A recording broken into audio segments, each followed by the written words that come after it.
জাতীয় রাজস্ব বোর্ড আমদানির ক্ষেত্রে গাড়ির চাকা অনুযায়ী পণ্যের শুল্ক নির্ধারণ করায় বিপাকে পড়েছেন হিলি স্থলবন্দরের অল্প পুঁজির আমদানিকারকরা। এতে ওই বন্দর দিয়ে পণ্য আমদানিও কমছে। হিলি প্রতিনিধি হালিম আল রাজির পাঠানো তথ্য ছবি নিয়ে ডেস্ক রিপোর্ট। হিলি স্থলবন্দর দিয়ে পাথরসহ সব ধরনের পণ্যই আমদানি হতো, কিন্তু পণ্যবাহী ট্রাকের চাকা অনুযায়ী শুল্কায়নের কারণে এই বন্দর দিয়ে এখন পেঁয়াজ, কাঁচামরিচ, আলু, জিরা ও চালসহ অল্প কিছু পণ্য আমদানি হচ্ছে।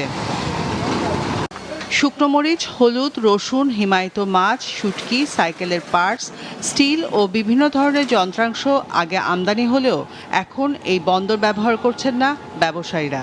তাদের অভিযোগ, গাড়ির চাকার সংখ্যা অনুযায়ী পণ্য আমদানি করতে গেলে লোকসান গুনতে হয় অল্প পুঁজির ব্যবসায়ীদের। আর এগ্রিকালচার যে ট্রাক্টরগুলো আছে সেগুলো আমরা আমদানি করতাম, কিন্তু বর্তমানে হিলি পোর্টে বিভিন্ন সমস্যার কারণে আমরা এই পোর্ট ছেড়ে আমরা বেনাপোলে যেতে হয়েছে এবং বেনাপোল দিয়ে আমরা পার্টসগুলো আমদানি করতেছি।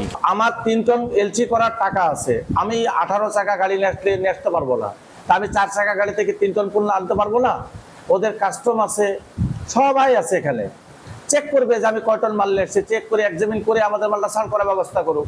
ফল ঢোকানো যাবে না, বিভিন্ন আইটেম ঢোকানো যাবে না, শুধু এই পোর্টটাকে আস্তে আস্তে মানে নিঃশেষ করার পথে নিয়ে গেছে কাস্টমের কারণে। সার্বিকভাবে চেষ্টা চালিয়ে যাচ্ছি, ইনশাল্লাহ আগামীতে আমাদের হিলি স্থলবন্দর দিয়ে সব ধরনের মালামাল আসবে এবং সরকারি রাজস্ব বাড়বে এবং স্থানীয় কর্মচাঞ্চলতা বৃদ্ধি পাবে। এতে কমছে আমদানি বাণিজ্যের পরিধি। ব্যবসায়ীরা জানান, আগে এই বন্দর দিয়ে 7 থেকে 900 ট্রাক পণ্য আমদানি করা হলেও বর্তমানে তা কমে 50 থেকে 60টি ট্রাকে নেমেছে। আমদানি কমায় বন্দরে আয়ও কমেছে।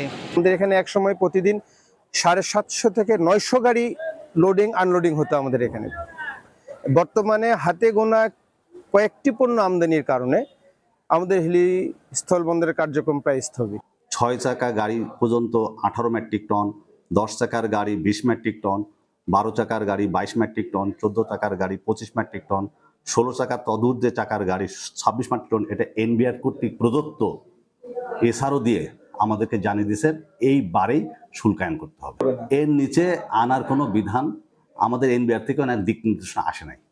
অবশ্যই ব্যবসায়ীরা যদি এখানে ব্যবসা করার জন্য উদ্বুদ্ধ হয়, চেষ্টা করে, আমাদের পক্ষ থেকে সর্বাত্মকভাবে সহযোগিতা করার জন্য কাস্টম সবসময় তাদেরকে সেবা দেওয়ার জন্য বসে আছে। 2022-23 অর্থ বছরে স্থলবন্দর দিয়ে 12,96,883 মেট্রিক টন পণ্য আমদানি হয়েছিল। 2023-24 অর্থ বছরে যা নেমে আসে 6,26,049 মেট্রিক টনে। মাছরাঙা নিউজ ডেস্ক।